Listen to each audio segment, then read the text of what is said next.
एक ओंकार सतनाम करता पुरख निरभौ निर्वैर अकाल मूरत अजूनी सैभंग गुरप्रसाद जप आद सच जुगाद सच है भी सच नानक होसी भी सच। वाहिगुरु जी का खालसा वाहिगुरु जी की फतेह। Dear students, in this video I am going to cover the chapter index number. Index number ਦਾ ਮਤਲਬ ਪਹਿਲਾਂ ਦੇਖੋ ਕੀ ਹੁੰਦਾ। ਇੰਡੈਕਸ ਨੰਬਰ ਦਾ ਮਤਲਬ ਹੈ ਮਹਿੰਗਾਈ ਦਾ number which is represented as P01 PO1 ਇਹਨੂੰ ਇਦਾਂ ਰਿਪਰੈਜ਼ੈਂਟ ਕਰੀਦਾ P ਦੇ ਪੈਰਾਂ ਦੇ ਵਿੱਚ PO1। ਹੁਣ ਇਹ ਕਰਨਾ ਕਿੱਦਾਂ, ਇੱਕ ਕੁਐਸਚਨ ਕਰੂੰਗਾ ਉਹਦੇ ਨਾਲ ਮੈਂ ਤੁਹਾਡਾ 60% ਚੈਪਟਰ ਕਵਰ ਕਰਨ ਦੀ ਕੋਸ਼ਿਸ਼ ਕਰੂੰਗਾ। So you are being given commodity A B C and D. After that you are given 2012 the price 2012 the price ਦਿੱਤਾ 2 4 1 5 2012 ਦਾ ਹੀ ਐਕਸਪੈਂਡੀਚਰ ਦਿੱਤਾ ਹੈ। ਐਕਸਪੈਂਡੀਚਰ ਦਾ ਦੂਸਰਾ ਸਿਨੋਨਿਮ ਹੁੰਦਾ ਵੈਲਿਊ। ਵੈਲਿਊ ਵੀ ਲਿਖਿਆ ਹੋ ਸਕਦਾ ਇੱਥੇ ਐਕਸਪੈਂਡੀਚਰ ਦੀ ਜਗ੍ਹਾ ਤੇ ਐਕਸਪੈਂਡੀਚਰ ਵੀ ਲਿਖਿਆ ਹੋ ਸਕਦਾ। Values being given to you 40 16 10 25। Then ਇਹ 2012 ਦਾ ਸਾਰਾ ਡਾਟਾ ਸੀਗਾ। ਹੁਣ 2020 ਦਾ ਡਾਟਾ ਦਿੱਤਾ ਹੋ ਸਕਦਾ, ਜਿੱਦਾਂ 2020 ਦਾ ਡਾਟਾ ਦੇ ਦਿੱਤਾ ਕੁਐਸਚਨ 'ਚ ਦਿੱਤਾ ਹੋਇਆ ਸਾਰਾ ਕੁਝ। ਇਹ ਸਾਰਾ ਕੁਐਸਚਨ ਦਾ ਹੀ ਡਾਟਾ ਪ੍ਰਾਈਸ, ਇਹ ਸਾਰਾ ਕੁਝ ਕੁਐਸਚਨ ਦੇ ਵਿੱਚ ਹੀ ਦਿੱਤਾ। ਹੁਣ ਆਪਾਂ ਨੂੰ 2020 ਦਾ ਡਾਟਾ ਮੈਂ ਇੱਥੇ ਲਿਖਤਾ, ਕੁਐਸਚਨ 'ਚ ਦਿੱਤਾ ਹੋਗਾ ਸਾਰਾ ਕੁਐਸਚਨ ਹੀ ਲਿਖ ਰਹੇ। ਪ੍ਰਾਈਸ ਦਿੱਤਾ ਤੁਹਾਨੂੰ ਕੁਐਸਚਨ ਦੇ ਵਿੱਚ 5 8 2 and 10 5 8 2 10। एक्सपेंडिचर दे रखे expenditure is given to you 75 40 24 60। ਇਹ एक्सपेंडिचर दे रखे। ਸੋ ਸਭ ਤੋਂ ਪਹਿਲਾਂ ਤੁਸੀਂ ਕਰੋਗੇ ਕਿ ਇਹ ਕੁਐਸਚਨ ਇੰਨਾ ਦਿੱਤਾ, ਇਹ ਕੁਐਸਚਨ ਹੀ ਦਿੱਤਾ, ਬਸ ਇਸ ਕੁਐਸਚਨ ਦੇ ਅਕੋਰਡਿੰਗਲੀ ਤੁਸੀਂ ਮਹਿੰਗਾਈ ਕੱਢਣੀ ਹੈ। ਸੋ ਇੰਡੈਕਸ ਨੰਬਰ ਕੱਢਣਾ। ਉਹ ਕਿਵੇਂ ਕੱਢਾਂਗੇ ਧਿਆਨ ਨਾਲ ਦੇਖਿਓ। ਪ੍ਰਾਈਸ ਦੀ ਲੋੜ ਹੈ, ਪ੍ਰਾਈਸ ਨੂੰ ਅਸੀਂ ਪੁਰਾਣੇ ਸਾਲ ਨੂੰ ਬੇਸ ਈਅਰ ਕਹਿੰਦੇ ਆ ਤੇ ਆਹ ਵਾਲੇ ਸਾਲ ਨੂੰ ਕਰੰਟ ਈਅਰ ਕਹਿੰਦੇ ਆ। ਪੁਰਾਣੇ ਸਾਲ ਦੇ ਪ੍ਰਾਈਸ ਨੂੰ P0 ਕਵਾਂਗੇ ਤੇ ਇਸ ਨਵੇਂ ਵਾਲੇ ਸਾਲ ਨੂੰ ਆਪਾਂ P1 ਕਵਾਂਗੇ। P0 P1। ਐਕਸਪੈਂਡੀਚਰ ਦੀ ਲੋੜ ਨਹੀਂ ਹੁੰਦੀ ਬਟ ਕੁਆਂਟੀਟੀ ਦੀ ਲੋੜ ਹੁੰਦੀ ਹੈ। Expenditure divided by price is called quantity. Expenditure ਨੂੰ ਜੇ ਪ੍ਰਾਈਸ ਦੇ ਨਾਲ ਡਿਵਾਈਡ ਕਰ ਦੋਗੇ ਤਾਂ ਕੁਆਂਟੀਟੀ ਆ ਜਾਏਗੀ। So 40 divided by 2 is 20, 16 divided by 4 is 4, 10 divided by 1 is 10 and 25 divided by 5 is 5। ਠੀਕ ਹੈ, ਇਹ ਤੁਹਾਡੇ ਕੋਲ ਆ ਗਿਆ P0।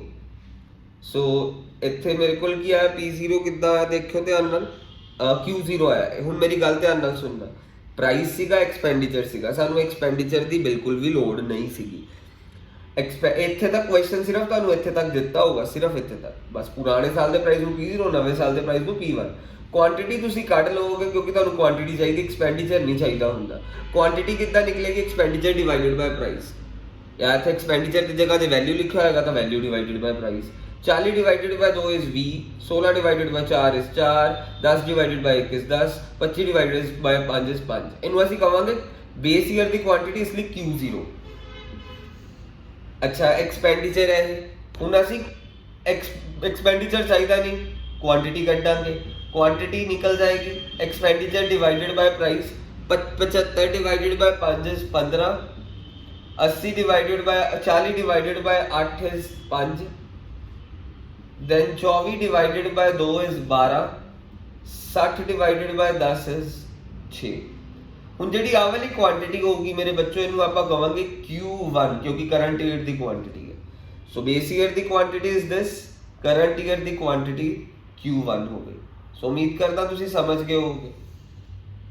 ਸੋ ਹੁਣ ਆਪਣੇ ਕੋਲ ਆਹ ਕੁਐਸਚਨ ਦਾ ਅਸੀਂ ਪਹਿਲਾ ਸਟੈਪ ਕਰ ਲਿਆ Q0 Q1 ਕੱਢ ਕੇ। ਠੀਕ ਹੈ ਜੀ।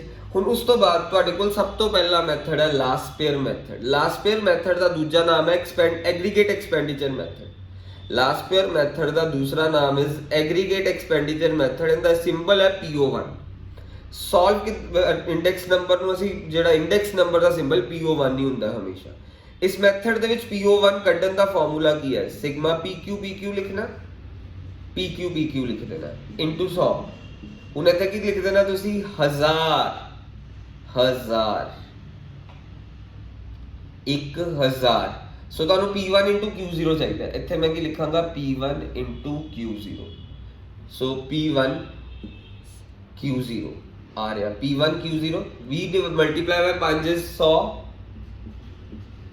8 divided by 4 is 32 2 divided by 10 is 20 10 multiply by 5 is 50 P1 times Q0 ये अपने को आ गया फिर दूसरा की चाहिए P0 Q0 means P0 Q0 वो क्यों का आह चीज इनटू आ चीज आ देखो P0 Q0 चाहिए P0 times Q0 so 2 times V is 40 4 time 4 is 16 1 time 10 is 10 5 time 5 is 25 ਹੁਣ ਮੈਂ ਕੀ ਕਰਾਂਗਾ ਇਹਨਾਂ ਦਾ ਟੋਟਲ ਕਰ ਦਵਾਂਗਾ ਇਹਨਾਂ ਸਾਰਿਆਂ ਦਾ ਟੋਟਲ ਕਰਕੇ ਆ ਰਿਹਾ ਮੇਰੇ ਕੋਲ 202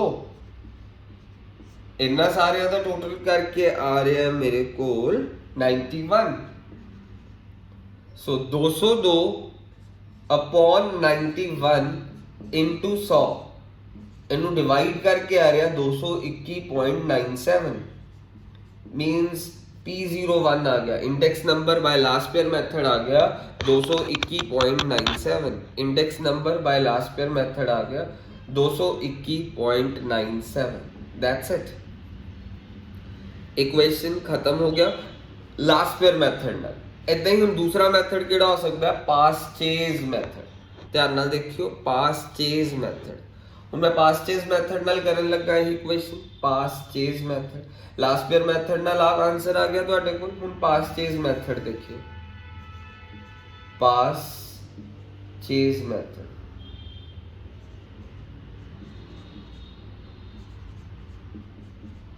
पास चेज मेथड देखियो करना कि मैं P01 लिखना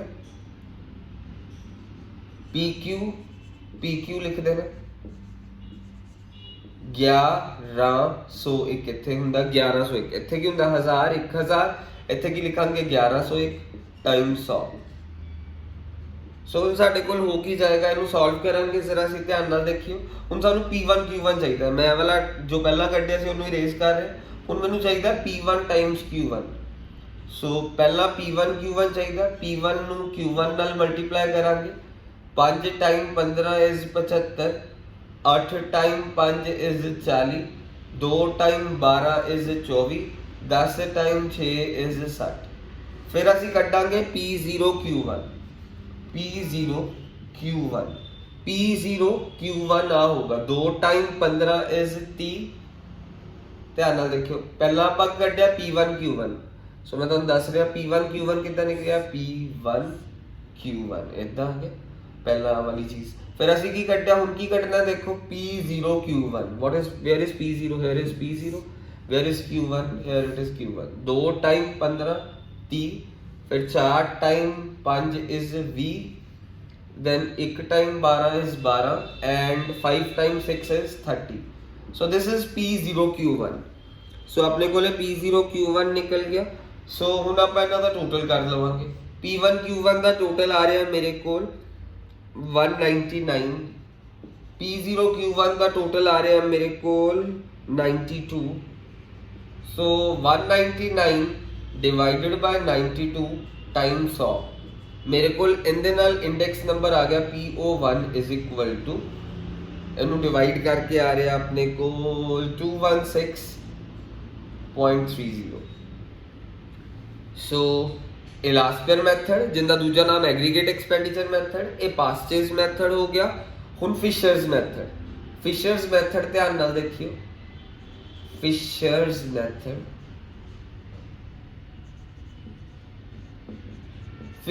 ਮੈਥਡ ਦੇ ਵਿੱਚ ਕੀ ਹੁੰਦਾ ਆਪਣੇ ਕੋਲ PO1 is equal to square root of last pair method into pass chase method याद रखना फिशर्स मैथड कितना निकलता है square root of P01 is equal to Fisher's method ਦੇ ਵਿੱਚ तीसरा मैथड अपना फिशर्स मैथड इतना निकलता है square root of Laspeyres times Paasche method so P01 Laspeyres method ਨਾਲ ਆਨਸਰ ਕੀ ਆਇਆ ਸੀ ਦੇਖੋ 221.97 पास चेज मैथड ਦੇ ਨਾਲ ਆਨਸਰ ਕੀ ਆਇਆ ਸੀ ਸਾਡੇ ਕੋਲ ਇਨਟੂ ਪਾਸ ਚੇਜ ਮੈਥਡ ਨਾਲ 216.30 ਇਹਨੂੰ ਮਲਟੀਪਲਾਈ ਕਰਕੇ ਸਕੁਅਰ ਰੂਟ ਕਰਕੇ ਤੁਹਾਡੇ ਕੋਲ ਆਨਸਰ ਆਏਗਾ 219.12।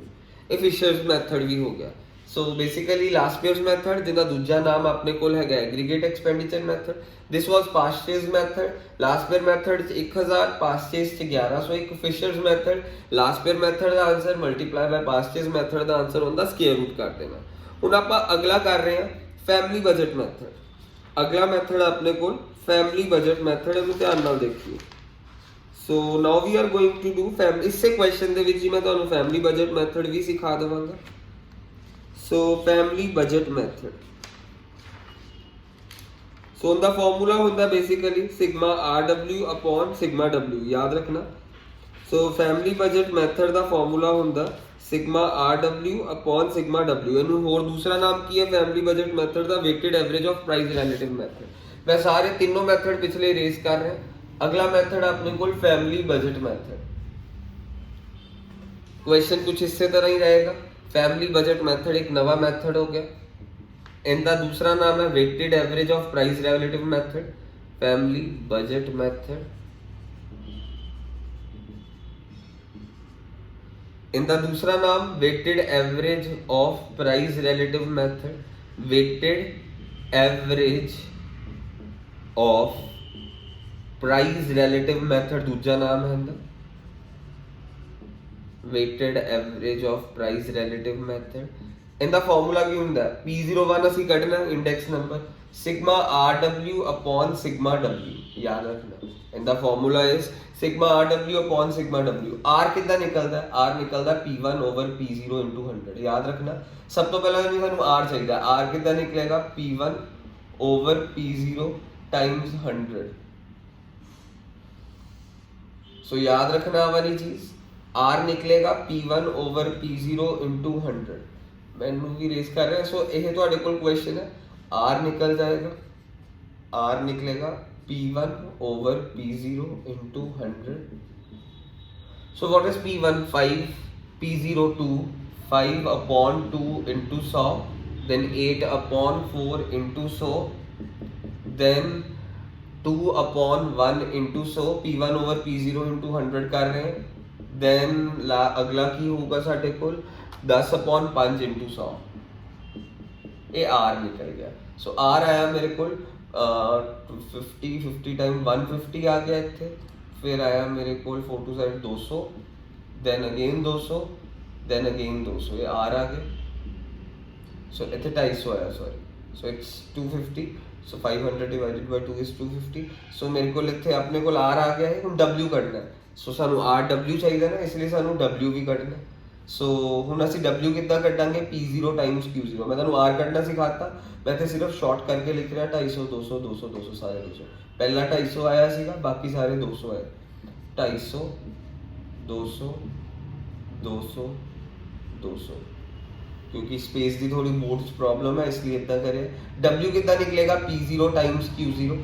W इतना निकलता P0 ਨੂੰ Q0 ਨਾਲ ਮਲਟੀਪਲਾਈ ਕਰ ਦੋ। P0 आ रहा, Q0 आ रहा। P0 ਨੂੰ Q0 ਨਾਲ ਮਲਟੀਪਲਾਈ करें, W आ जाएगा 40। फिर आ गया अपने को 16, देन अगेन आ गया अपने को 10, देन अपने को आ गया 25। ये W आ गया अपने को। सो हुण असीं करांगे RW। सानू RW चाहिए ना, R into W करांगे, R into W। So 25 divided by 25 multiply करांगे हम 40 नाल, इन्हां नूं मल्टीप्लाई करांगे RW। 250 multiply by 40 is 400। 100 दे नाल असीं 2 zeros होर लगाती, 10,000 हो गया। And here it is 3200, again here it is 2000, then here it is 5000, sorry 500। इत्थे 2000 आ गया एंड इत्थे आ जाऊगा साढ़े को, इत्थे भी 200 सीगा, सॉरी इत्थे 5000 आ जाऊगा। सो अपने को इत्थे RW आ गया। सो हुण असीं करांगे RW अपॉन W। RW इनका टोटल करांगे।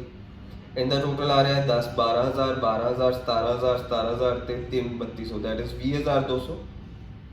20200 अपॉन W।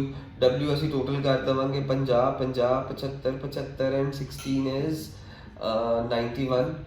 सो 91 इत्थे इन्हां दा टोटल 91 आ रहा है। 20200 अपॉन 91 ये साडा ਕੀ ਆ ਗਿਆ ਫੈਮਿਲੀ ਬਜਟ ਮੈਥਡ ਨਾਲ ਇੰਡੈਕਸ ਨੰਬਰ ਆ ਜਾਊਗਾ।